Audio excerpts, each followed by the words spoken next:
Welcome all of you to the online classes of biology. So in the previous video I was explaining about the applications of biotechnology, especially in the field of agriculture, and I have told you about the BT plants, isn't it? The plants which are resistant to various pests. So in that we have studied about the BT plants. Okay, Bacillus thuringiensis is a bacterium that produces a protein known as cry protein, and which is harmful for the pest like what bollworms, corn borer, etc. And that particular protein is produced by a particular gene, and by biotechnological method that gene from the bacteria is isolated and is introduced into the genome of the plants, so that the plant, without the application of any pesticides, okay, they are resistant to that particular pest. Okay, so in this way they are helpful in they reduce the cost of the farming, and also they help in reducing the environmental pollution. So we have studied this. Okay, so another application where another important phenomenon known as RNA interference, okay, is used for pest resistance in plants. Okay, so this is another example where the biotechnology can be used to get pest resistance in plants. Okay, so that phenomenon, the property that is known as RNA interference. Okay, and this particular phenomenon is used to achieve the pest resistance in certain plants, especially plants like tobacco plants are attacked by a nematode known as Melodigyne incognitiae. Okay, so this is a kind of nematode. Have you studied about nematodes? Last year you have studied, isn't it? So this nematodes will attack the roots of the tobacco plants especially, and they cause a great reduction in the yield. Okay, so a novel strategy, a new technique is used by biotechnological method, which is helpful to prevent the infestation by this nematode. What is that nematode's name? Melodigyne incognitiae. Okay, you will have to study this also. This is also the scientific name. Okay, so this also you have to learn. It has been asked many times. Okay, Melodigyne incognitiae. Okay, so the phenomenon that is used to reduce the infection of plants by this is RNA interference. So RNA interference is a technique that is used in all eukaryotic organism as a method of cellular defense. So we have studied not different physiological or physical barriers, etc. in the immunology chapter, in the chapter diseases chapter we have studied this. Okay, so one kind of mechanism used by eukaryotic organism. Understood? So actually what happens in RNA interference is, that is the silencing of a specific mRNA. Okay, you know how the DNA expresses its how it expresses, isn't it, in the form of proteins, and it cannot direct the synthesis of proteins, means it cannot directly control the synthesis of proteins. How they do? They synthesize mRNA, and mRNA is directing the synthesis of protein. So by silencing a specific mRNA due to a complementary double-stranded RNA molecule. Okay, so in RNA silencing or RNA interference, what is happening? A gene's expression is stopped. Okay, a particular gene's expression is stopped by double-stranded RNA molecules. Okay, how the mRNA will be prevented by preventing its translation. Understood?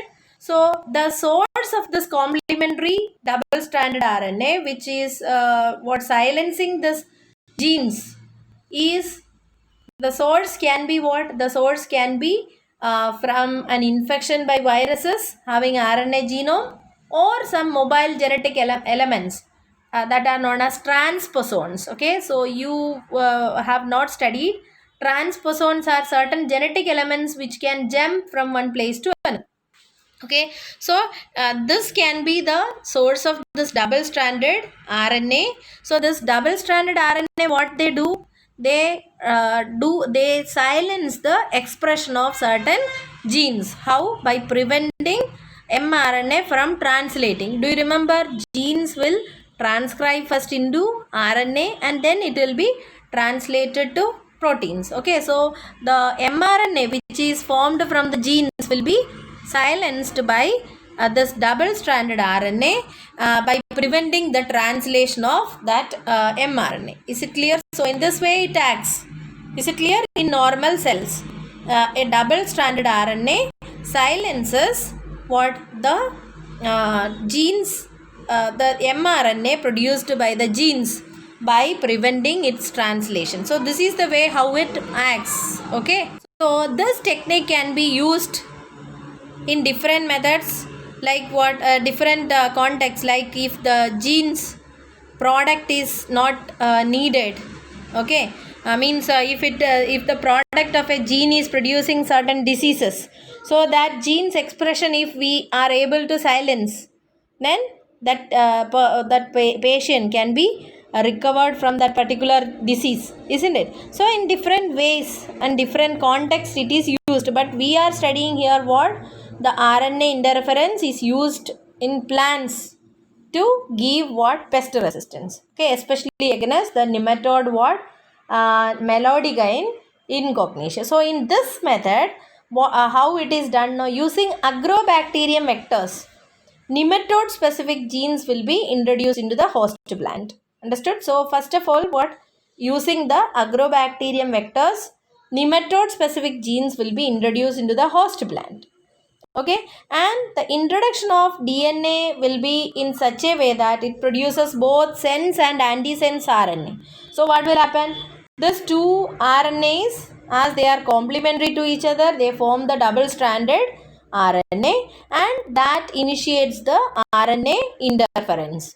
That is the silencing of the RNA, the RNA of the genes, certain genes. Okay, especially that of the specific mRNA of the nematode, or the genes which are needed for the production of certain proteins that is needed by the nematode to survive in the tobacco plant. Okay, so if they are not produced, what will happen? The nematode cannot survive there. Okay, so in the transgenic host, host means what? Here the host is already, by biotechnological method, its genetic constitution is altered. Understood? So in that kind of the plants, this particular nematode cannot live. So that what? There is no need of applying any pesticide. So we need not to buy any pesticide. Okay, and at the same time it will not produce any environmental pollutions. As you know, environmental pollutions can be caused by the pesticides and fertilizers, isn't it? So in this way they are helpful to the farmers. Okay, that is cost will be less, and also it produces very less type of amount of pollution. Is it clear? So in this way, the transgenic plants, okay, which contains the genes of the nematode, okay, nematode specific genes will be what? Resistant to the nematodes. Okay, so here one diagram is shown, that is host plant generated double stranded RNA triggers protection against nematode infestation. So first diagram, that is showing roots of a typical control plant, means where the gene is not there. the nematode specific gene is not there. You can see the roots are highly infected by the nematode. Okay, and the transgenic plants, you can see are roots after 5 days after deliberate infection of nematode, but protected through novel mechanism. Even though the nematodes were deliberately if we introduce, then also they are not able to survive. So the roots will be saved from the nematode infection. Is it clear? So this is what the RNA interference. Okay, so silencing of the expression of certain genes by double-stranded RNA is called what? RNA interference. Is it clear? Double-stranded RNA, how it is forming this or achieving this? They start a mechanism that prevent the translation of mRNA of certain genes. Okay, that's a complicated process, and thereby what the translation of the mRNA will be prevented. Is it clear? So I have already explained you some examples. These are only some examples, okay, for the biotechnological applications in the agricultural field. How they help, biotechnology help to help in the field of what? Agriculture. Some examples only we have studied, okay. And next we are going to study some examples of biotechnological application in medicine, okay. So, and next we are going to study about the biotechnological applications in medicines. I told already, isn't it? So here you can see that recombinant DNA technologies, they have increased healthcare, okay, by enabling mass production of safe and effective therapeutic drugs. Okay, for example, if we use the non-human sources of medicines. Okay, for example, insulin before we used to take insulin from the pancreas of pigs, okay, or cows, etc. So at that time what there may be chances of immunological responses. As we know, immune system will consider that insulin, which is not identical to the human insulin, okay, with what means the immune system, they responds very badly, isn't it? So nowadays, due to recombinant technologies, okay, the many drugs that produced are having less immunological responses, okay, than the products isolated from non-human sources, okay. So around 30 recombinant therapeutics, means medicines, have been approved for human use, and in India around 12, okay, are marketed, okay. Recombinant DNAs which produces certain drugs or medicines that are used for human treatment, and they will have less immunological response than the other non-human sources. So this is one advantage or the application of biotechnology in medicine. What many medicines have been synthesized by the recombined organisms, okay, recombinant DNA technology, by the recombinant DNA technology, okay. So one example that we can study is what? Insulin, genetically engineered insulin. So insulin is widely used for the treatment of diabetes, isn't it? And so many of you have seen old people or elderly people, they are taking insulin injections. So what are they? Actually, insulin obtained from other exterior sources, isn't it? From other organisms it can be, or it can be what means from any other sources they are taken, and then it is by injection it is introduced into our body, okay. So the insulin that is isolated from other animals, they are effective as that secreted by the human body itself, or it will be different. So you can see that if the insulin is isolated from this kind of animals, as I told, from pigs or the cows, etc., the body will show certain kind of immunological response. That is one bad side effect of this. Another thing is what, to get this kind of insulin from any other animals, okay, it will be very costly, isn't it? To what we have to depend on what this kind of animals for. If we need to depend on this kind of animals for insulin, then it will be very costly, isn't it? And just imagine if bacterium, if they are able to produce human insulin, then the processes will become so simple. And whenever we need, means in large quantities insulin can be produced. Even though bacterium is a very small organism, its life cycle is very short, its lifespan is very short. So within a few time, a number of daughter cells can be formed, and the production also will be very high. On the other hand, if we need to depend on the animals for the insulin, okay, their lifespan is long, and then after killing them only we are able to take out the insulin from them. Okay, so that all will become very complicated. And if we are able to get the insulin from bacterium or other microorganism, it will be very useful, isn't it? So if we are able to introduce the gene of human being, okay, that produces insulin into some microorganism, and if they are producing this insulin, then human insulin, which is means the insulin produced like this will be identical to the human insulin, and that will not cause any allergy or reactions, as it is identical to the human insulin. But there were certain problem in this.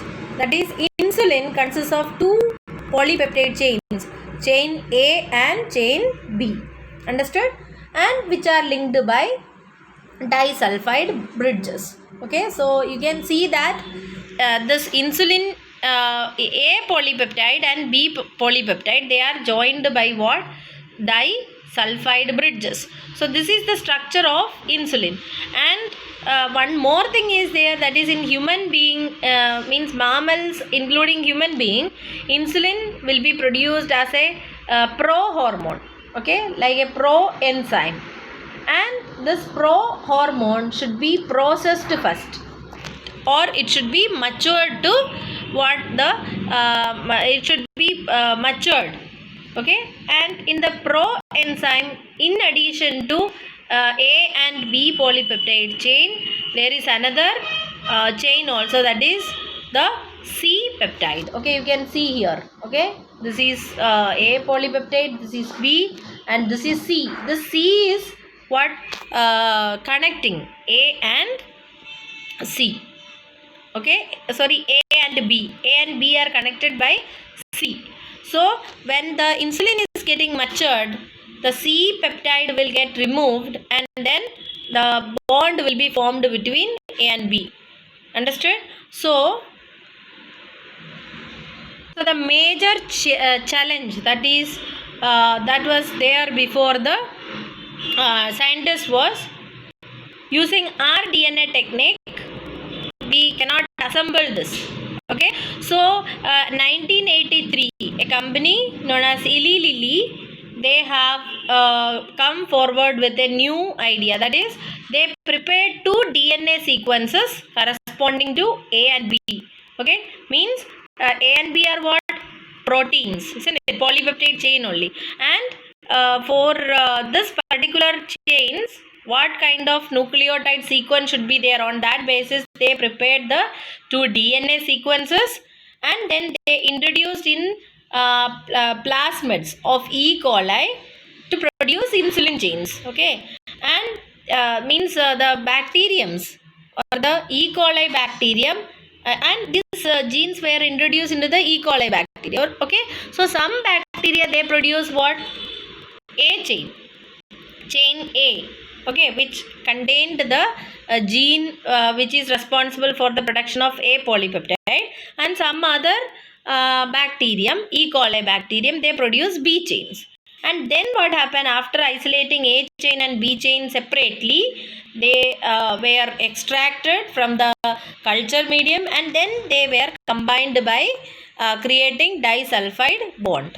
Okay, and this will be exactly similar to the human insulin, and as they are produced by the human genes itself. Okay, the human genes which are responsible for the production of A polypeptide chain of insulin were introduced into some bacteria, and to some other bacteria the gene which is responsible for the production of B polypeptide chain were introduced. And then what happened, they isolated these chains separately, and these chains were combined by disulfide bonds later, okay, to form the human insulin. So from this portion also many questions have come. Okay, so carefully you read this. So this is another example where recombinant DNA technology is used, okay, in the production of certain hormones or certain molecules, okay, which are useful in the treatment of various diseases. Okay, so what all we have learned that before the biotechnological methods, it was the cattle and pigs were the sources for insulin. Okay, and it was creating a lot of problems like what allergy problems, okay, reactions, etc. were there. And then if this kind of genes, if we introduce into the E. coli or any bacterium or fungus, and if we are allowed to extract the products of them, then there was a small challenge. What it is? That is, a human insulin is produced in the form of a pro hormone, that is containing 3 polypeptide chain A, B and C, and during maturation C will be removed and A and B will be combined by disulfide bonds.